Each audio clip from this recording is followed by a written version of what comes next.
Don't settle for anything less than you can be. Make your life a masterpiece. This is a series about how Sigmund Freud's ideas about the unconscious mind have been used by those in power to control the masses in an age of democracy. Last week's episode showed how Freud's ideas spread throughout America in the 1950s. They were promoted by his daughter Anna and by Freud's nephew Edward Bernays, who invented public relations. He brought Freud's theories into the heart of advertising and marketing. A man like you, I mean, with a car like this. What they both believed was that underneath all human beings was a hidden, irrational self, which needed to be controlled, both for the good of individuals and the stability of society. But the Freuds were about to be toppled from power by opponents who said they were wrong about human nature. The inner self did not need to be repressed and controlled. It should be encouraged to express itself.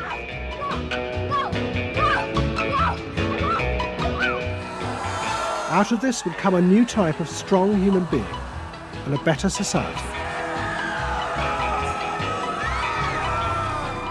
But what in fact emerged from this revolution was the very opposite. An isolated, vulnerable, and above all greedy self, far more open to manipulation by both business and politics than anything that had gone before.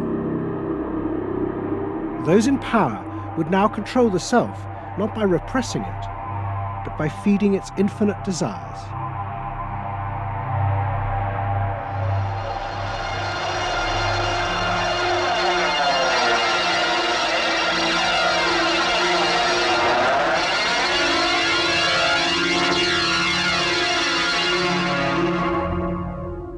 What goes on here is the liberation of feeling.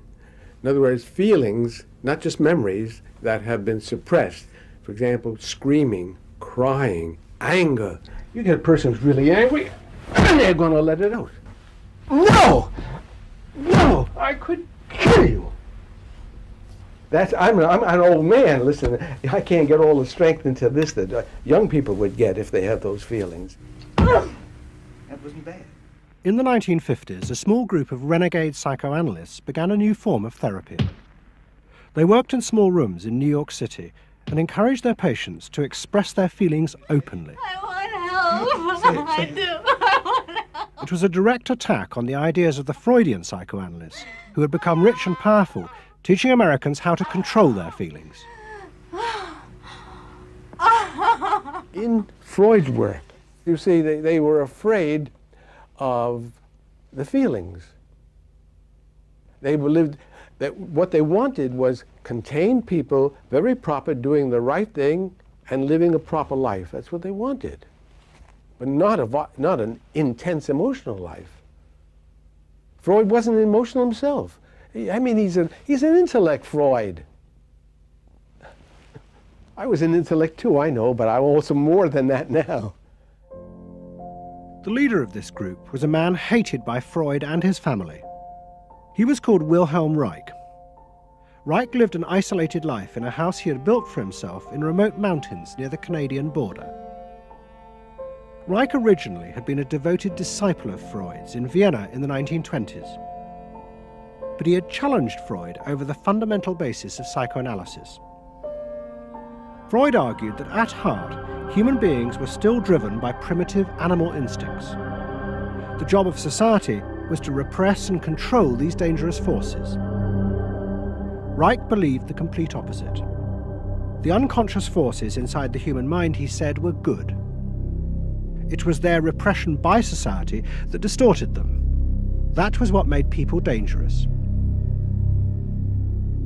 Reich and Freud had two fundamentally differing views about what was essential human nature. At its core, Freud saw an uncontrolled, violent, warlike, raging inferno of emotions. Reich said these things are not the way human beings are originally destined to be. They're the result of not permitting the original impulse to express itself.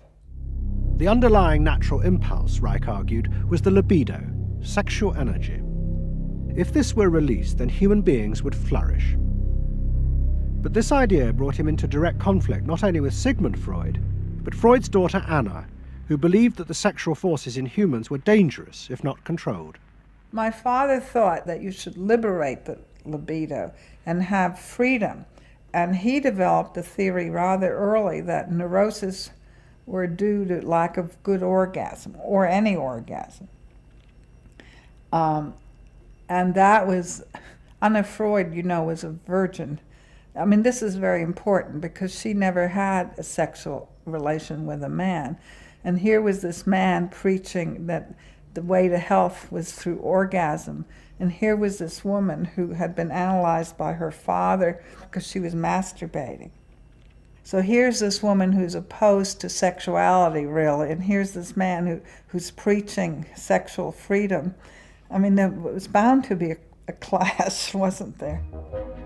The conflict came to a head at a conference in 1934 in Switzerland. Anna Freud, who had by now become the acknowledged leader of the psychoanalytic movement, forced Wilhelm Reich out. She destroyed his career. She got rid of him, very definitely. And I guess part of what I'm doing is getting rid of her. Explain. Well, I think that Anna Freud shouldn't get away with what she did, that it should be known. Maneuvering to get him kicked out of the International Psychoanalytic Association. So you're taking revenge? You might say so, right? Or wronging a right? No, righting a wrong. You better cut that one out. Isn't that called a Freudian slip? Yes, it is. Reich fled to the United States and built his home and a laboratory. His ideas became grandiose to the point of madness. He was convinced that he had discovered the source of libidinal energy. He called it orgone energy, and Reich built a giant gun, which he said could capture this energy from the atmosphere and concentrate it onto clouds to produce rain. He also said that the gun could be used to destroy UFOs, which threatened the future of the world. In 1956, Reich was arrested by the federal authorities for selling a device that he said used orgone energy to cure cancer. Reich was treated as a madman. He was imprisoned, and all his books and papers burnt on the order of the court. A year later, Reich died in prison. To the Freudians, it seemed as if their main threat had been removed forever.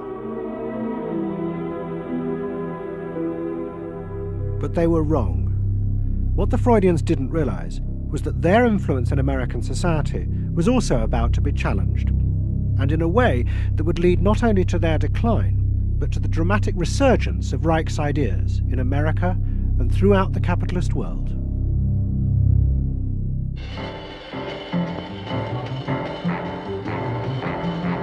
The consumer is king.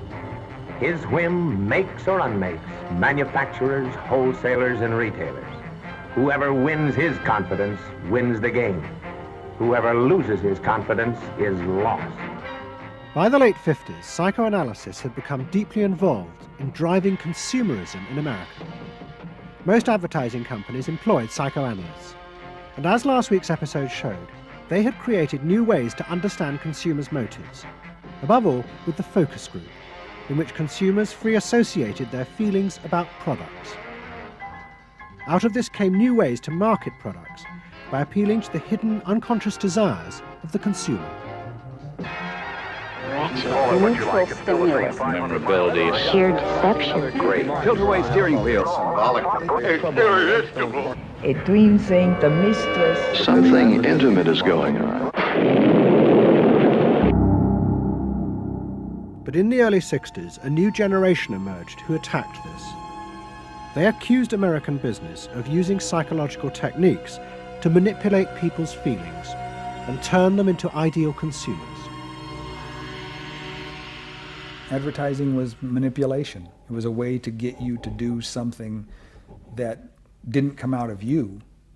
It came out of somebody else. Somebody else said, this year you should be wearing powder pink shirts with matching powder pink buck shoes. And I said, why? That's not who I am. That's who somebody else is. They wanted you to be somebody who would buy their stuff. This whole feeling of being somebody else's tool. I don't want to be that. I don't want to be somebody else's man. I want to be me. In the mid-60s, a protest movement began on America's campuses. One of the students' main targets was corporate America. They accused the corporations of brainwashing the American public. Consumerism was not just a way of making money, it had become the means of keeping the masses docile, while allowing the government to pursue a violent and illegal war in Vietnam. The student's mentor was a famous radical philosopher called Herbert Marcuse. Marcuse had studied psychoanalysis and was a fierce critic of the Freudians. They had, he said, helped to create a world in which people were reduced to expressing their feelings and identities through mass-produced objects. It resulted in what he called one-dimensional man, conformist and repressed. The psychoanalysts had become the corrupt agents of those who ruled America. It was one of the most striking phenomena to see to what extent the ruling power structure could manipulate, manage and control not only the consciousness, but also the subconscious and unconscious of the individuals. And this took place on a psychological basis by the controls and the manipulation of the unconscious primary drives which Freud stipulated. Think about it, dear American people out there. You hear him, huh? You're all brainwashed, kiddies. You're all brainwashed. That's why you're here. They're saying right now, kill the bum. Look, I look at you in the living room. You know, you're saying, kill me.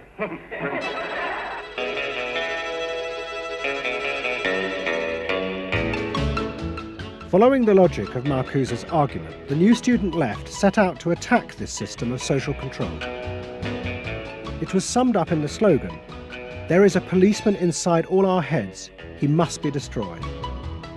And that policeman was going to be destroyed by overthrowing the state and the corporations that had put him there.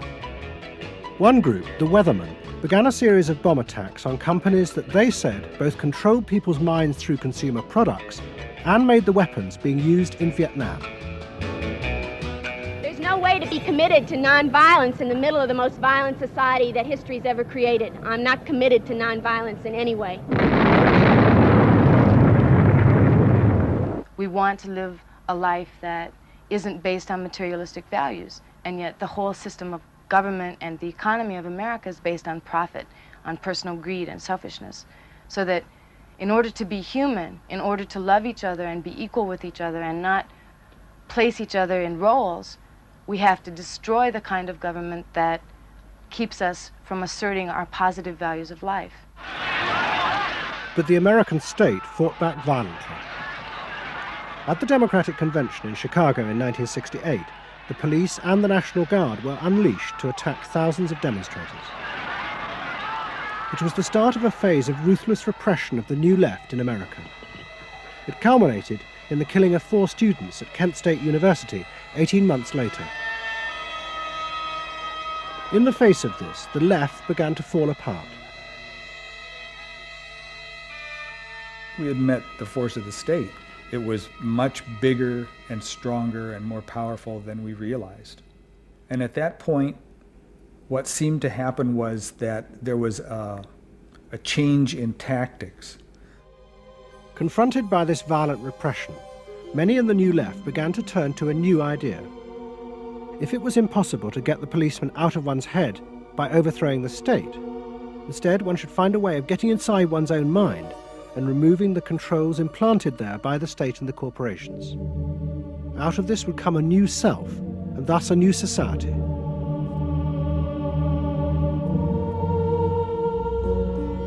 People who had been politically active were persuaded that if they could change themselves and be healthy individuals, and if a movement grew up just aimed at people changing themselves, then at some point all that positive change going on well, you could say quantity would become quality, and there would be a sort of a spontaneous transformation of society.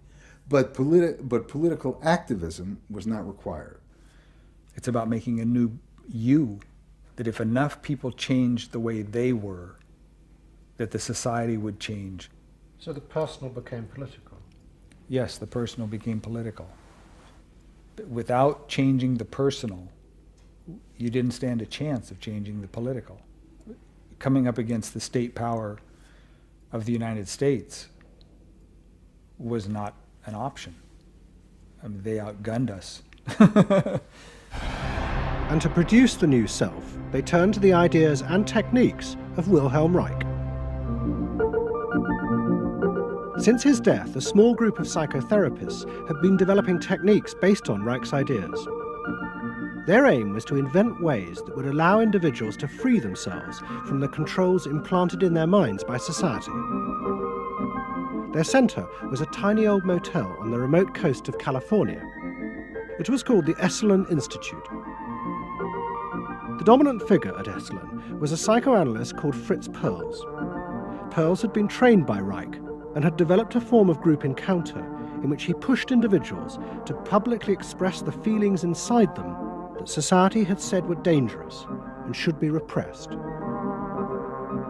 It's a basic fear of that thing inside me, like a little demon in there. It doesn't come out very often. It's really hard to get it out. Now put the thing inside you on that chair and talk to it. Perls used to call this getting on the hot seat in front of a group.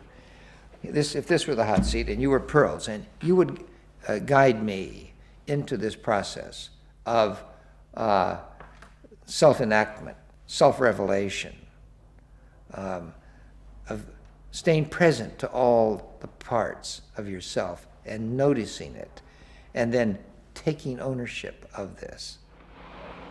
As the demon? Yeah. Yes, I can come out. I can come right out of him, and I can push him aside. You, say you. I can push you aside. Yeah. Be the demon with each one of us. I can make you all cry. I can make you all feel terrible. Maybe even forever. I can make the mouth, this mouth here, do things and say things. I can almost destroy anyone, each one of you, if I get out. There isn't one of you that I would spare. Not even you. Yeah. How do you feel now? I feel better. I feel very honest. Yeah. And you notice the increase of power. In other words, taking ownership of who you are and how you act and how you feel. Your whole being in the world. In other words, giving you autonomy, owning your freedom. I'm frightening. When I have my power, I am frightening. See, I frighten you with my power. I frighten you with my power. Now, where do you feel your power? In your hands? In your muscles? Where else? Wake up! I want you to do for me, God damn you! Okay. Stop it. You. It was not phony movement. That's what I wanted to do, and I did it. What Perls and others working at Esalen believed was that they were creating ways that allowed individuals to express their true inner selves. I want them to applaud for me. Out of this, they believed, would come new autonomous beings free of social conditioning. To the left, defeated in the wake of Chicago, it was an enormously attractive idea.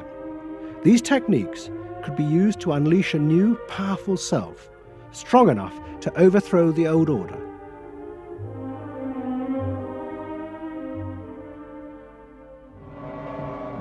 In the late 60s and early 70s, thousands flocked to Esalen. Only a few years before, it had been an obscure fringe institute. Now it became the centre of a national movement for personal transformation, the human potential movement. So it became magnetic. People wanted to join this stream of exploration. Within 7 or 8 years, there were about 200 of these centers in America, looking mainly to Esalen for the leadership. I feel so liberated. Really? It's fantastic. And it took on a big political agenda. You could not separate personal transformation from social transformation. The two go together. As the movement grew, the leaders of Esalen decided to try and use their techniques to solve social problems. They began with racism.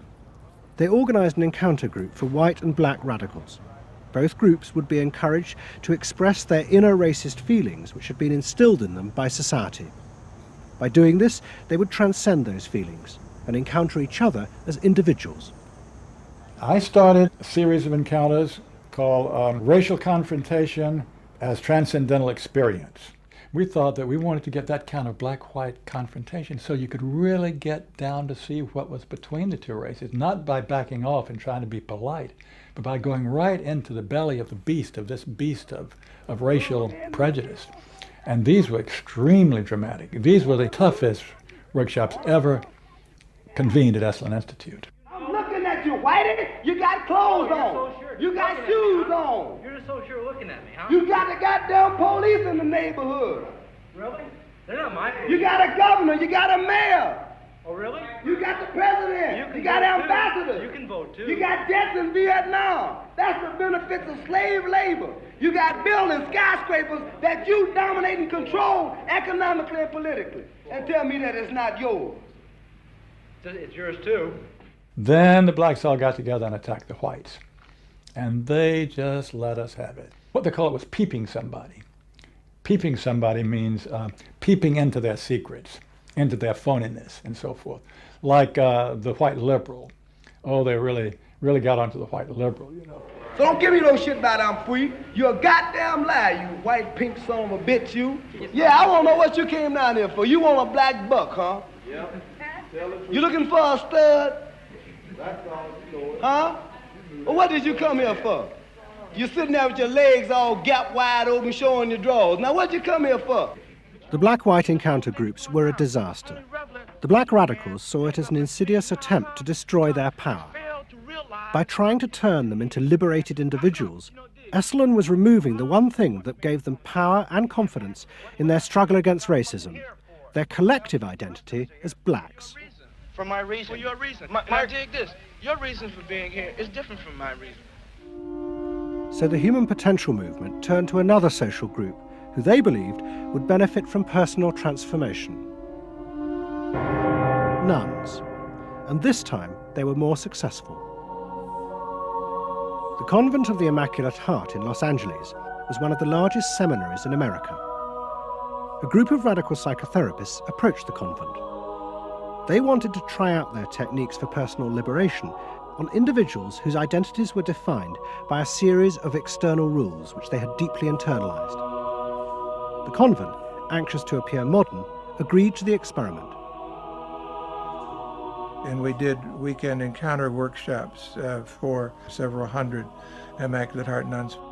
Nuns who were reserved, and they tended to be more reserved than other normal people, were told, don't be so reserved, let it all out. You're a good person. You can afford to be who you really are. You don't need to play the role of a nun. You don't need to keep downcast eyes.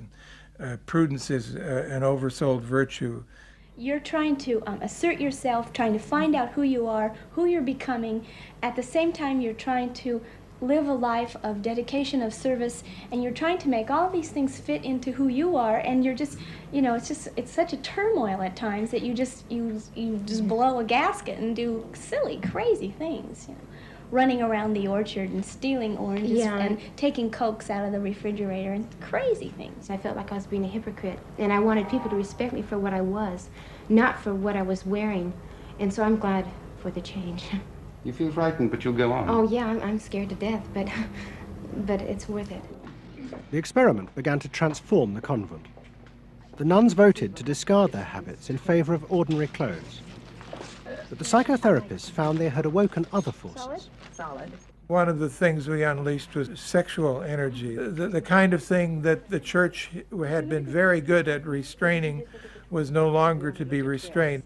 One sister who was a member of the community, she got the idea that she could be freer than she had been before, and she seduced one of her classmates and then seduced the mistress of novices, who was an older woman, very reserved, and her program of freeing this older woman was sexual. She drove her to the store, and when they drove back and drove into the garage, she leaned over and gave her a big kiss on the lips. And thereafter, sister, who had perhaps never been kissed before, was ready for more. The effect of the experiment on the convent was cataclysmic. Within a year, 300 nuns, more than half the convent, petitioned the Vatican to be released from their vows. And 6 months later, the convent closed its doors. All that was left was a small group of nuns, but they had become radical lesbian nuns. The rest gave up the religious life. They gave up being nuns? They did, yeah, they became persons. By the late 60s, the idea of self-exploration was spreading rapidly in America. Encounter groups became the center of what was seen as a radical alternative culture based on the development of the self, free of a corrupt capitalist culture. We just want the freedom to be ourselves, and that's for love, for experience, positive way of life. We don't say that you're wrong. We just want to be free to be what we want to be, or what we find ourselves to be, as we continue to search ourselves. And it was beginning to have a serious effect on corporate America, because these new selves were not behaving as predictable consumers. The life insurance industry in particular was concerned that fewer and fewer college students were buying life insurance when they left university. They asked Daniel Yankelovich, America's leading market researcher, to investigate. He had studied psychoanalysis. The life insurance business, more than any other business at the time, was built on the Protestant ethic. You only bought life insurance if you were a person who sacrificed for the future. If you lived in the present, you had no need for life insurance. So they had some sense that maybe the sort of core values of the Protestant ethic were being challenged by some of these new values that were beginning to appear. And I was really astonished at what I found. The conventional interpretation, the dominant interpretation, was that it had to do with political radicalism. But, you know, it was clear to us that that was a mask, a cover. The core of it had to do with self-expressiveness. That this preoccupation with the self and the inner self, that was what was so important to people. The ability to be self-expressive. Wow, what a feeling! 300 miles to go. We're out of sight. Yankelovich began to track the growth and behavior of these new expressive selves. What he told the corporations was that these new beings were consumers, but they no longer wanted anything that would place them within the narrow strata of American society. Instead, what they wanted were products that would express their individuality, their difference in a conformist world, the very things that US corporations did not make. Products have always had an emotional meaning. What was new was individuality. The idea that this product expresses me, and whether it was a small European car, the particular music system, Relaxation. your presentation of self, your clothing. For immediate energy from our muscles and relaxation. These become ways in which people can spend their money in order to say to the world who they are. But the manufacturers, they had no idea of what was going on, really, with consumers and in the market at large. Major advertising companies set up what they called operating groups, to try and work out how to appeal to these new individuals. The head of one agency sent a memo to all staff. We must conform, he told them, to the new nonconformists. We must listen to the music of Bobby Dylan and go to the theatre more. But the problem was, few of the self-expressive individuals would take part in focus groups. The advertisers were left to their own devices. There's a new cereal that tastes so right. Makes you dance, it's a way out of sight. It's tasty little squares of malted wheat. It's crispy and it's crunchy and it tastes so neat. Faster though. That's what I'm saying. Use a folk rock with more rock than folk. And there was an even more serious problem. To make products for people who wanted to express themselves would mean creating variety. But the systems of mass production that had been developed in America were only profitable if they made large numbers of the same objects.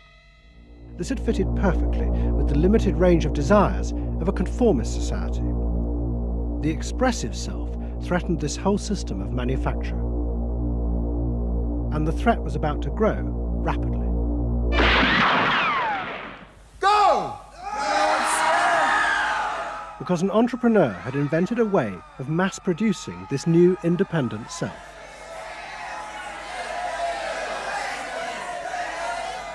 He was called Werner Erhard.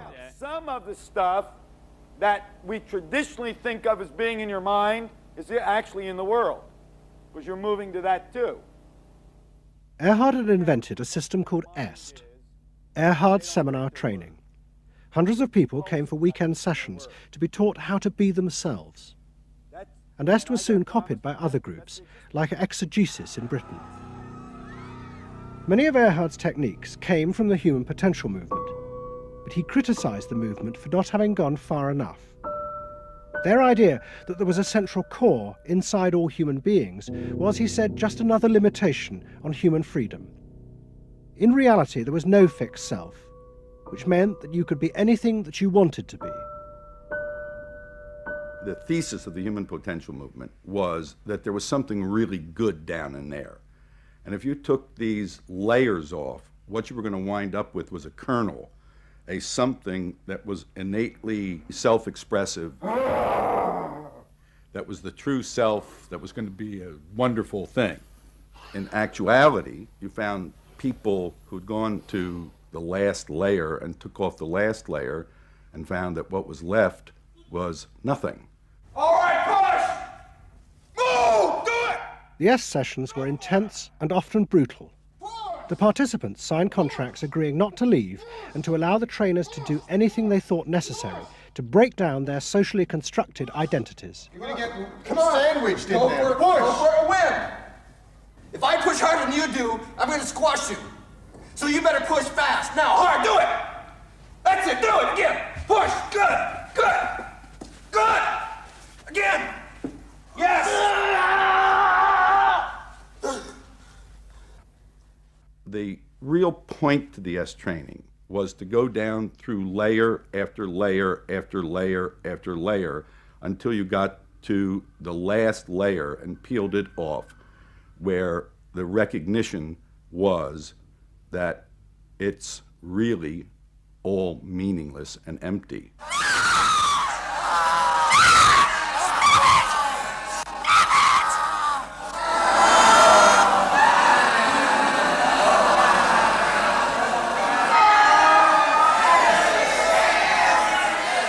Now, that's existentialism's endpoint. EST went a step further in that people began to recognize that it was not only meaningless and empty, but it was empty and meaningless that it was empty and meaningless. And in that, there's an enormous freedom. All the constrictions, all of the rules you've placed on yourself are gone. And what you're left with is nothing. And nothing is an extraordinarily powerful place to stand, because it is only from nothing that you can create. And from this nothing, people were able to invent a life, and allowing them to create themselves. Invent themselves. Invent themselves. You can be what you want to be. I want you to start to make that sound, and on that sound, create in people the world the way you want to create it.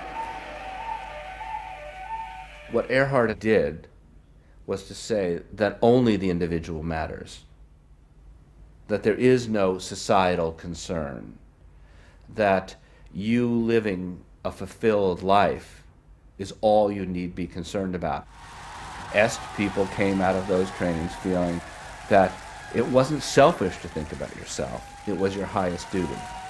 So kiss me and smile for me, tell me that you'll wait for me, hold me like you'll never let me go. The training is 2 weekends, and it was quite an incredible experience in my life. I'll forever be grateful for the experience. I got a great deal out of it. We really want to know who we are. There are things going on. We learn more and more about ourselves all the time, and to really find out what it is that makes us tick and how we are discovering ourselves. Est became hugely successful. Singers, film stars, and hundreds of thousands of ordinary Americans underwent the training in the 1970s. But in the process, the political idea that had begun the movement for personal transformation began to disappear. The original vision had been that through discovering and expressing the self, a new culture would be born, one that would challenge the power of the state. We will not let them separate our culture from our politics. We are a people. We are all together.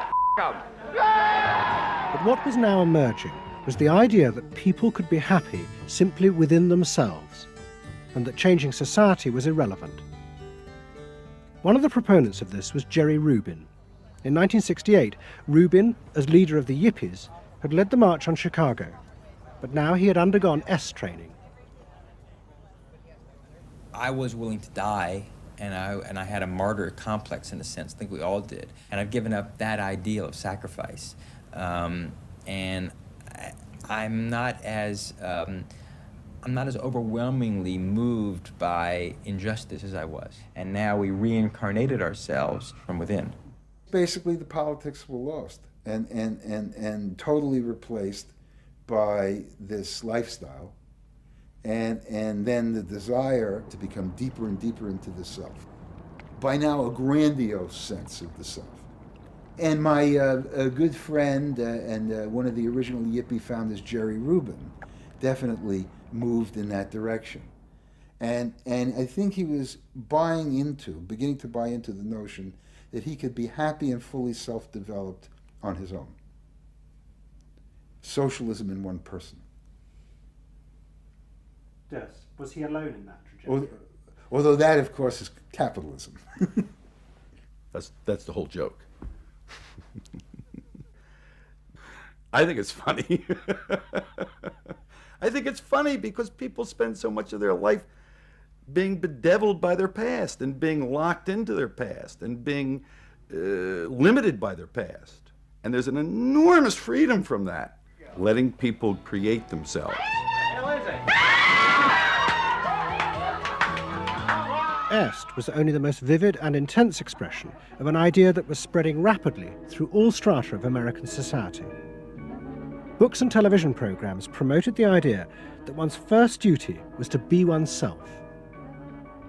And those monitoring this shift were astonished at the speed with which the idea was spreading. In 1970, it was a small percentage of the total population, maybe 3 to 5%. By 1980, it had spread to the vast majority of the public, up to 80%. You asked the question, how do you get self-actualized? You take this day and you say, when I shave every morning, I look in that mirror, I say to myself, I really say this, I say, nobody is going to ruin this day for you, Wayne Dyer, nobody. That this preoccupation with the self and the inner self traveled and spread throughout the society in the 1970s. It helped me to stop living in the past and start building from today and using my experiences in a positive way to be a better person today and tomorrow. But then the problem comes, well, how do you be self-expressive? And it was at this point that American capitalism decided it was going to step in and help these new individuals to express themselves, and in the process make a lot of money. The first thing they were going to do was to find a way of getting inside their heads, to discover what these new beings wanted in order to be themselves.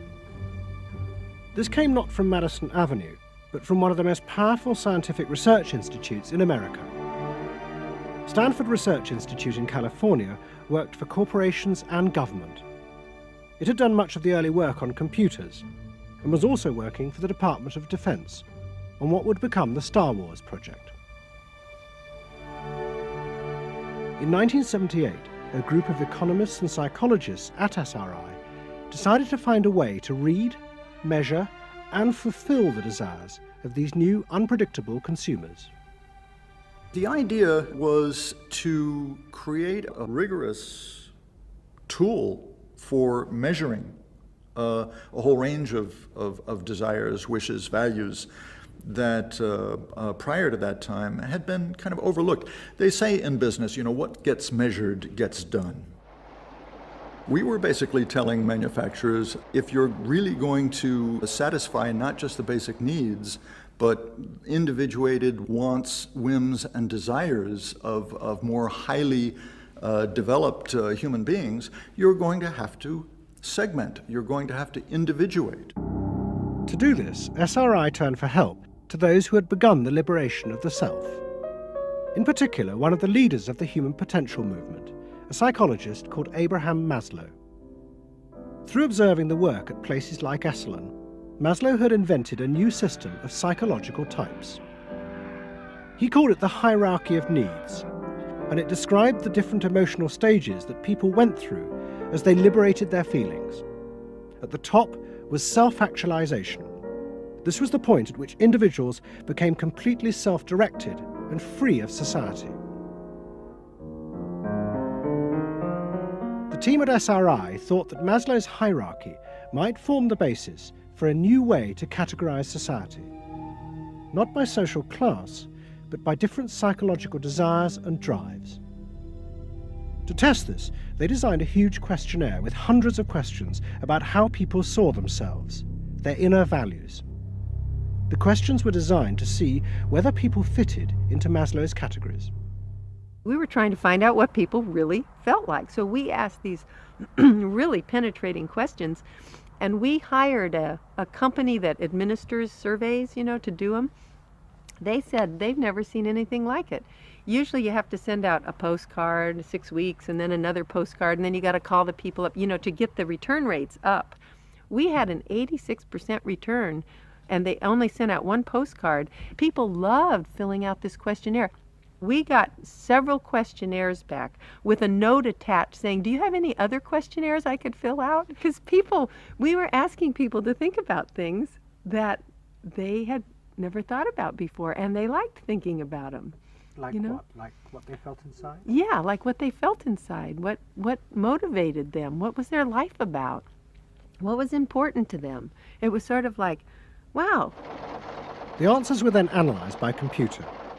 It revealed that there were underlying patterns in the way people felt about themselves, which fitted Maslow's categories. And at the top of the hierarchy were a large and growing group which cut across all social classes. The SRI team called them the inner directeds. These were people who felt they were not defined by their place in society, but by the choices they made themselves.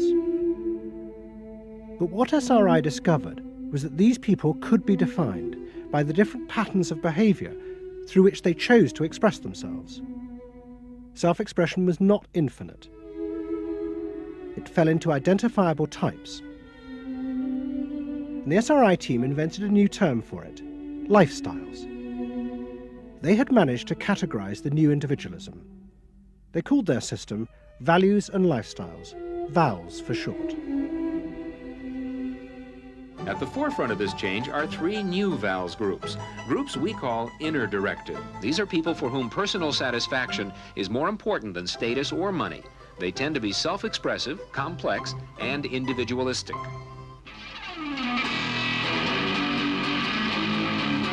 Rob is an I am me.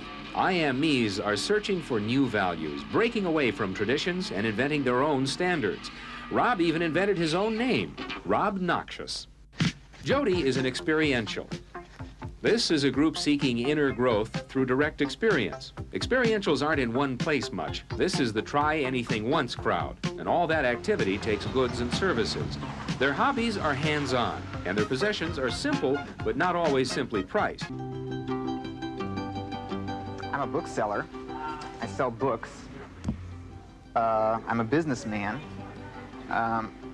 It doesn't necessarily mean that I believe in capitalism. It just happens to be what I'm doing now. SRI created a simplified questionnaire with just 30 key questions. Anyone who answered them could be immediately fitted into a dozen or so of these new groups. It allowed businesses to identify which groups were buying their products, and from that, how the goods could be marketed, so they became powerful emblems of those groups' inner values and lifestyles. It was the beginning of lifestyle marketing. So it allowed people not just to look at people as demographics, group of age and income and whatever, but to really understand the underlying motivations. I mean, most of marketing was looking at people's actions and trying to figure out what to do. But what we were doing is we were trying to look more into people's underlying values so that we could predict what is their lifestyle, what kind of house do they live in, what kind of car do they drive. So the corporations were then able to sell things to them by understanding them, by having labels, by knowing what these people look like, where they live, what their lifestyles are. If a new product expressed a particular group's values, it would be bought by them. This is what made the values and lifestyle system so powerful, its ability to predict what new products self-actualizers would choose. And this power was about to be demonstrated dramatically. Valves would show it could predict not just the products they would buy, but the politicians they were going to choose to elect. Ladies and gentlemen, the next president of the United States of America, Ronald Reagan! In 1980, Ronald Reagan ran for president. He and his advisors were convinced they could win on a program of a new individualism. It would be an attack on 50 years of government interference in people's lives. I wrote a speech about let the people make the basic decisions, get judges out of the way, get bureaucrats out of the way, get centralized government out of the way. I gave Reagan a choice of several titles for the speech, and the one he picked was let the people rule. Let the people regain rule, regain control over their own destiny away from a remote elite in Washington. I would like to think that the kind of leadership that I would exercise in Washington is not the kind of leadership that I would pretend that I can solve all the problems I've been discussing here, but that together, you and I can. I would like to take the lead in taking government off the backs of the American people and turning you loose to do what I know you can do. It was radical. Moderate Republicans thought it was suicide. Jimmy Carter called it ridiculous. The press was extremely negative. But the odd thing is that it polled very well in New Hampshire, which was the first primary state, the state that we had to win. What was odd was that there seemed to be a strange mosaic of support for Reagan's policies. The traditional pollsters could see no coherent pattern across class, age, or gender. But those who had designed the values and lifestyle system believed that they knew why. They were testing their system in both America and Britain. And they were convinced that both Reagan's and Mrs. Thatcher's message about individual freedom would appeal to the group at the top of their hierarchy, the inner directeds, because it fitted with the way they saw themselves.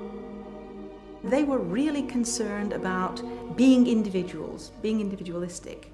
And so in the early stages, when we were looking at the messages that both Thatcher and then Reagan were putting across, we said, they are using words that will really appeal to a lot of the younger people, and particularly to the people who are moving towards self-actualization. We call them the inner-directed people.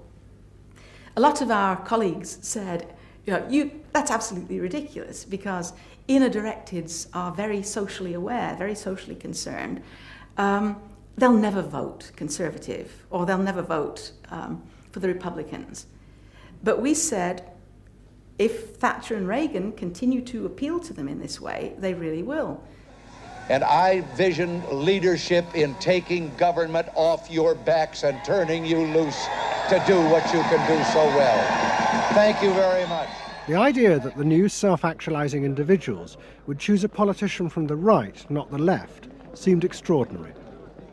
But to test their prediction, the Values and Lifestyles team did a survey of voting intentions, and they correlated it with their new psychological categories. When we said in our surveys, who are you going to vote for? Sure enough, it was the inner directeds who said that they would vote for Thatcher and for Reagan.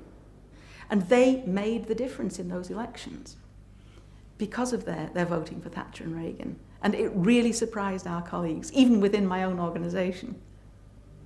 It really showed the power of this approach because it's very difficult to identify inner directeds on the street. These people who voted for Thatcher and Reagan, these inner directeds, came from any walk of life. It's really hardly correlated with social class at all. I mean, if you just go along and look at age, sex, social class, you would never pick them up. But if you really go along with a questionnaire that gets at their values, then you can identify them very easily. And that was new? And that was completely new, yeah. At the beginning of 1981, Ronald Reagan was inaugurated as president. But he took charge of a country that was facing economic disaster. The terrible inflation of the 1970s had destroyed much of America's traditional heavy industries, and millions were unemployed. But true to his campaign promises, Reagan told the country he would not step in to help, as all previous governments had since the war. These United States are confronted with an economic affliction of great proportions. We suffer from the longest and one of the worst sustained inflations in our national history. Idle industries have cast workers into unemployment, human misery, and personal indignity. In this present crisis, government is not the solution to our problem. Government is the problem. But America's ailing economy was about to be rescued, not by government, but by the new groups that the market researchers had identified, the self-actualizing individuals. They were about to become the motor for what would be called the new economy. You can be what you want to be. So regarding V8, what do you really want? A tasty product that's good for me. What do you want that for? One technique is that we ask people the same question over and over and over again, and we say, what do you want? What do you really want? What do you want that for? And they start to talk about it, and they kind of get intimate with what's going on. What we're doing with that technique is unpeeling the onion. If you want to think of a person kind of having layers and layers and layers of protection and thoughts and behaviors and beliefs, we want to get to that center core. In the wake of the invention of values and lifestyles, a vast industry of psychological market research grew up. And the old technique of the focus group, invented by the Freudian psychoanalysts in the 50s, was used in a new and powerful way. The original aim of the focus group had been to find ways to entice people to buy a limited range of mass-produced goods. But now focus groups were used in a different way to explore the inner feelings of lifestyle groups, and out of that invent whole new ranges of products, which would allow those groups to express what they felt was their individuality. And the generation who had once rebelled against the conformity imposed by consumerism now embraced it because it helped them to be themselves.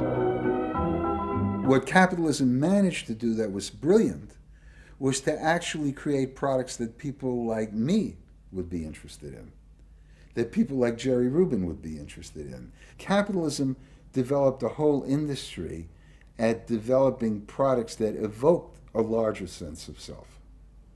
That seemed to agree with us that the self was infinite, that you could be anything you wanted to be, that took our philosophy and agreed with it, and then created products that supposedly helped you, aids, that helped you be this limitless self. The product sells you a way of life, a way of being. The product sells you values. You dress this way, you live in a house like this, you have furniture like this, you use this computer. Do you have the regular jeans or? Oh, Gloria Vanderbilt does a lot in denim, in silks, and in cotton. You eat in these restaurants, there are values there, hipness, coolness. This is not, I repeat, not a marketing scheme. So the notion that you could buy an identity replaced the original movement notion that you were perfectly free to create an identity. And you were perfectly free to change the world and make the world anything you wanted it to be. Well, what I wear is a statement. And this vast range of new desires fitted perfectly with changes in industrial production. Computers now allowed manufacturers to economically produce short runs of consumer goods. The old restrictions of mass production disappeared, as did the worry that had bedeviled corporate America ever since mass production had been invented, that they would produce too many goods. With the new self, consumer desire seemed to have no limit. In the United States, the concern of companies was always that supply would outstrip demand, that we were producing too much and that there was not a market for it. You don't hear that kind of talk anymore because you've gone from a conception of a market of limited needs, and if you fill them, they're filled, to a market of unlimited, ever-changing needs dominated by self-expressiveness that products and services can satisfy in an endless variety of ways, and ways that change all the time. And consequently, economies have unlimited horizons. Out of this explosion of desire came what seemed a never-ending consumer boom that regenerated the American economy. The original idea had been that the liberation of the self would create new kinds of people, free of social constraint.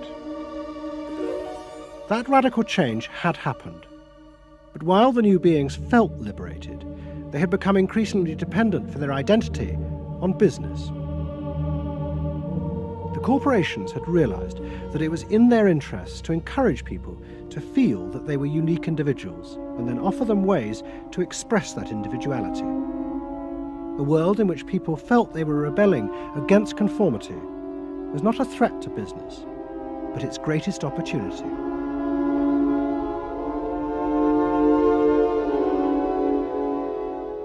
It was, in a sense, the triumph of the self. It was the triumph of a certain self-indulgence, a view that everything in the world and all moral judgment was appropriately viewed through the lens of personal satisfaction.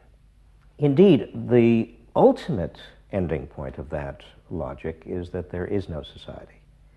There is only a bunch of individual people making individual choices to promote their own individual well-being.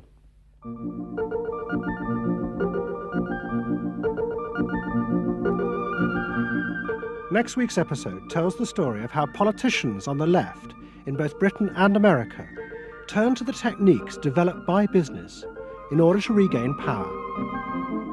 But what they didn't realize is that what had worked for business would undermine the very basis of their political beliefs. They would find themselves trapped by the greedy desires of the new self.